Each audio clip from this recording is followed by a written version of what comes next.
Okay, so we're going to move on to the next talk, which I think probably wins the award as the most inventive talk title name. So Ian Pope is going to give a talk called Cold Chain Temperature Regulation, the Fish Stick Paradox.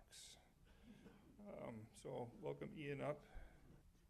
I think when you go to sort of various of the talks that I've been to in this meeting, you start to realize, cold chain logistics, monitoring, data capture are becoming increasingly more sophisticated and increasingly more important in the world that we all operate within. Oh, it's gone on too many. There we go. But if we just take one step back and take a food analog to cold chain logistics. Food, for many years, been routinely frozen, stored, shipped globally, and it's an activity which actually, it's one of these things that a lot of people don't realize, but it actually was the thing that began the mass population of the Midwest in the United States. The ability to ship frozen food from one place to another allowed the Midwest to be populated. And at some point in the late 1800s, a guy called Clarence Birdseye, who no one in America will have heard of, but everyone in England knows who it is. But a guy called Clarence Birdseye in the late 1800s developed the first sort of commercial to home frozen food business, became an enormous business globally. Farm to table frozen food is kind of a direct analog to the needle to needle model for the very early cellular therapies like cord blood. But despite what you would kind of see as the relative sophistication of one modality rather than the other, I mean, you would expect that a cell therapy environment, an advanced therapeutic medicine environment would be significantly more sophisticated in terms of its regulation and data collection and everything else than a food environment. That's actually not the case. Frozen food distribution is actually based on a very, very simple principle. And they identify a critical temperature, which is 0 degrees centigrade for obvious reasons. They identified a safety margin. So they said, okay, we want to make sure that everything we do when we move food around does not allow that food to go above minus 12 degrees centigrade. And then they established a safety margin on that. So they said, okay, we're going to set everything. The margin for the controlled environment for the movement of frozen food is minus 18 degrees centigrade. And if you walk into any grocery store in the US, you'll see little temperature monitors that allow for a purchaser in that retail environment to remove food, look at it, read the label, decide it's got too many calories and put it back. But it's designed so that 6 degree temperature difference between the safety margin critical temperature they set and the controlled environment ensures that the material never goes above 0 degrees centigrade. And the reason they set the safety margin is that they know within the logistics chain that there are uncontrolled transition periods. So you can manufacture in a factory, control everything. You can take what you've manufactured and put it into a controlled environment warehouse. You can control that. Then it has to go on a truck. You can control the environment of the truck, but it's kind of hard to control the transition between the warehouse and the truck.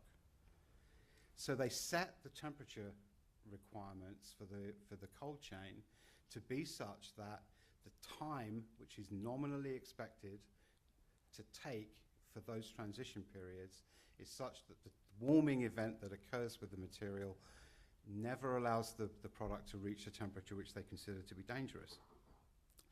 Now, current cryopreservation requirements and the current practices for the cryogenic storage of pretty much anything, but in terms of what we're talking about here, cellular-based therapies, don't exhibit anywhere near that kind of rigor.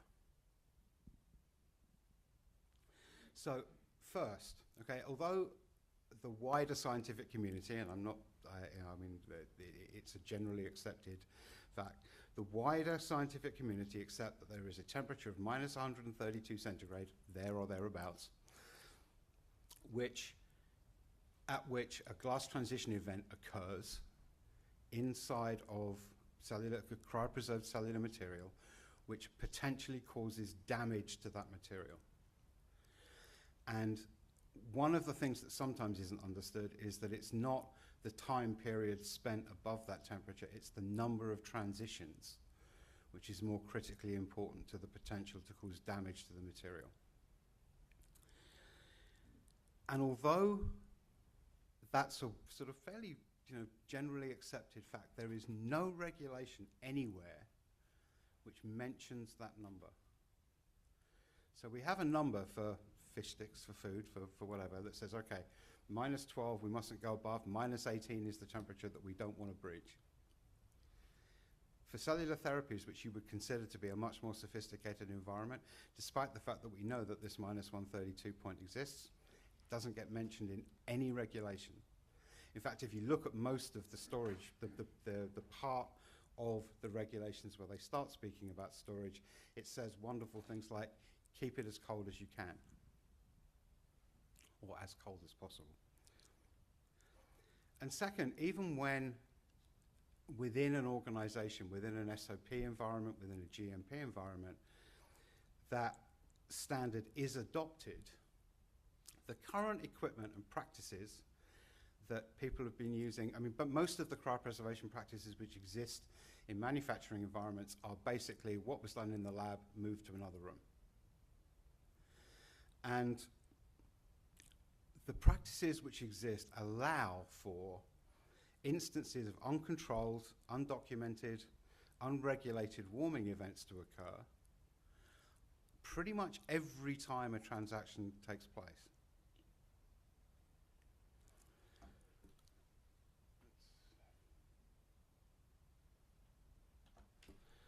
So the current standard for the control of a cryogenic storage environment is that you keep a record of the temperature of the freezer every 4 hours at a minimum. I think they allow you to take it more than that should you wish.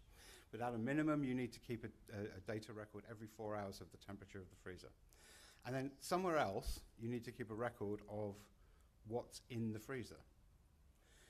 There's no causal link, there's no direct link between those two pieces of information. And we also know that the way that material is stored in freezers, typically in bulk, in boxes, on racks, means that every time you remove or attempt to go to remove a single sample from a freezer, you expose hundreds or sometimes 1,000 other samples to the event which is associated to the sample that you're going to remove. Now, in the food analogy, and I use fish sticks because we call them fish fingers, and I wanted to confuse people. But in the example of fish sticks are transported. You have the consumer-sized package. The consumer-sized package goes into a large cardboard box. The large cardboard box goes onto a pallet. The pallet is wrapped. If you remove that pallet from a minus 18 degree environment and stick it in a plus 70 degree environment, even the most vulnerable box, which would be kind of the one in the top right-hand corner of the top right-hand box on the pallet, takes between 20 to 35 minutes for the core temperature to reach minus 12 centigrade. Right, so, and that process, that thermal event, that warming system has been thoroughly studied. There are pages and pages and pages and pages of references if you Google it. Virtually every single food safety regulation, and believe me, I was impressed with all of the numbers that you threw up, but believe me, if you go look at the numbers for the food safety regulations, you couldn't stack them in this room if you put them on top of each other. And every single one of those has had some kind of research based on it to look at those timing events. If you remove a box of cryotubes from a liquid nitrogen freezer or from sort of a minus 190 nitrogen environment, the critical temperature at minus 130, minus 132 centigrade will be reached by the contents of that box in between 30 and 90 seconds. Now, when you start to move into the realm of things occurring in seconds rather than things occurring in minutes and hours, that's typically when you start to look at automation solutions to remove the variability which is inherent in having a person carry out that kind of process. One of the things that people tend to do next, and we have kind of quite a large amount of data, which I'll tell you how to get at the end, but one of the things that people tend to do next when they remove their samples from their liquid nitrogen freezer, because at some point they've got to move it to somewhere else to either ship it or take it for further work, is that they'll put it on dry ice. Because dry ice is minus 80 centigrade compared to ambient temperature, say, of 20, so that cools the warming down, right? It's going to slow down the warming of your material. Well, that's what you'd think, right? Actually, if you take a naked vial and put it on top of dry ice, it warms 3 times faster than it does if you just put it on the bench. And the fundamental reason for that is Newton's law of cooling, right? Because dry ice is constantly sublimating. So you have a fairly rapid flow of gas, which is 100 degrees warmer than the sample that you've removed, constantly flowing over the vial. Whereas if you put the sample just in air, air has very little convectional flow around a small sample like that. So you find that you have probably a third less time if you put the material on dry ice than you would if you just put the tube on the bench. Now that's somewhat ameliorated by keeping the sample in a box or by covering the dry ice so that you restrict some of the gas flow. But even so, it's a completely uncontrolled event. It's something which occurs in probably 80 to 90% of all of the environments in which people are moving cryopreserved material around, and is written into SOPs, which regulatory authorities come along and say, yes, you've done a very good job, I'll clap you, and everything's obviously going to be fine. So there are obvious gaps in the cryogenic storage and handling systems which are currently being followed in the majority of cases. Now, for a lot of places, you got to remember, most of these cryogenic practices have come out of biobanks, where the criticality of the material is not quite so high, where the loss of viability of a certain percentage of the material probably doesn't matter because you can reculture it, or because the only information you're looking for is analytical. But once you reach a therapeutic environment, the removal of variation and the removal of variability in any process becomes critically important. And in an environment where 30 to 90 seconds is what's allowed for by the human being that's doing that work, variability will inherently occur. So if we think again about the removal of our one sample from our material, if the sample that we're removing happens to be the last sample that's being removed, it may have been in and out of that freezer 100 times, 500 times, 1,000 times.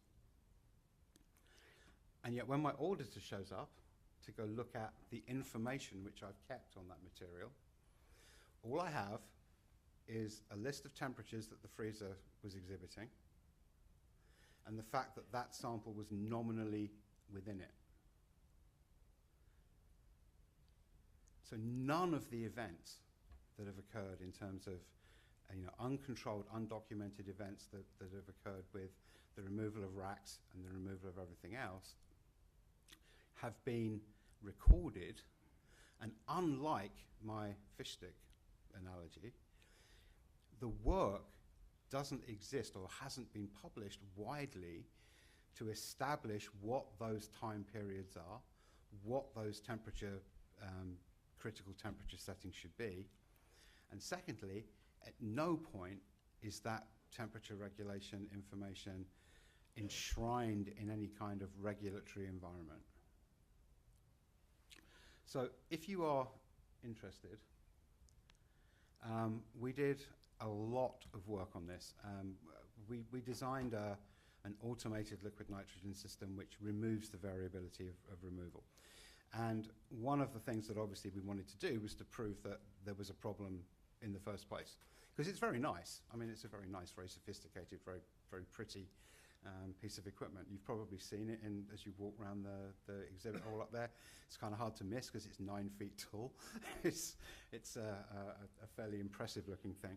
But we wanted to make sure, A, that we understood that we were building something that automated a process in a way that kept within all of those critical temperatures that I talked about, and B, that there really was a problem in the first place. And we went out and looked, we went out and did literature studies. I mean, I've been involved in cryopreservation for 30 years, and we just couldn't find practical work that's been done. Most of the validation of processes have been qualitative. If you look at the validation of a cord blood laboratory, for example, they will validate initial cell concentration and final cell concentration. They'll go through the whole process and they'll evaluate final cell concentration at a delivery point. But there's no sort of individual information in the middle to sort of look at where the very areas of variation might be. So we actually looked at all of these things. We looked at the warming inside of vials, whether a vial or a cryogenic container warms homogeneously or heterogeneously. We looked at warming events on dry ice, in boxes, not in boxes. We looked at the warming of material when it's removed from freezers. Anyway, there's a vast amount of data. And if cryopreservation is an area which interests you, I encourage you to go look at our website. I think if you know what, every time I get hold of this thing, I want to say Pokemon. But if you've done whatever this thing's called on your way in, I think you'll get sent a link to this information. But in general, there are things that really need to be understood about the cryogenic environment and how, and how variations can be caused.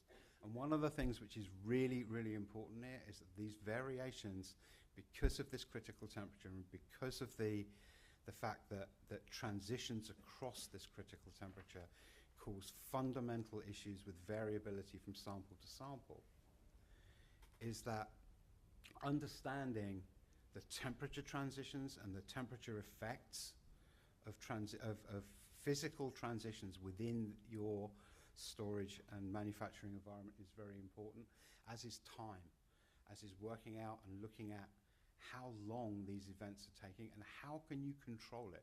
How is it reasonable? Within a cord blood lab, for example, cord blood lab might have 3,000 cords on store. They might do 5 shipments a year. If you've got 300,000 samples on store and you're doing 500 shipments a day, is it going to be realistic to have someone, I mean, in a cord blood lab, they have someone walking around with a stopwatch and a clipboard following the person that's doing it. They'll time it and keep a record of it. That's not going to be realistic if you're doing 2,000-3,000 shipments a week.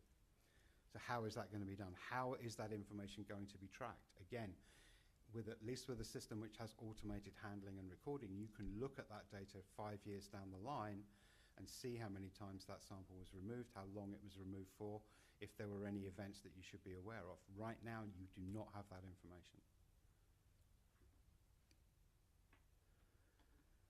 So, again, the summary, cold chain starts as the point, once the sample's finished being manufactured. The minute you start to cool it down to the minute it gets used, every stage in that thing should really be recorded, including the transitions. There are plenty of tools out there. I mean, not just us, there are lots of people out there that will help you with logistics, that will help you with transitions. But the ability to control and record these TWEs as they occur during handling is really lacking in most processes. And more importantly, right now, it's lacking in the regulations. And I cannot foresee any way that that gap is going to be allowed to continue for very long. So right now, the equipment, the processes, and the practices which exist in the majority of facilities will not be able to meet a regulation if it's changed in the way that it probably should be. And finally, the one-line sales pitch. Cryo sample automation allows you to create some of these standardizations in these processes and to avoid the uncontrolled area of the handling of cryogenic material. Okay, thank you very much.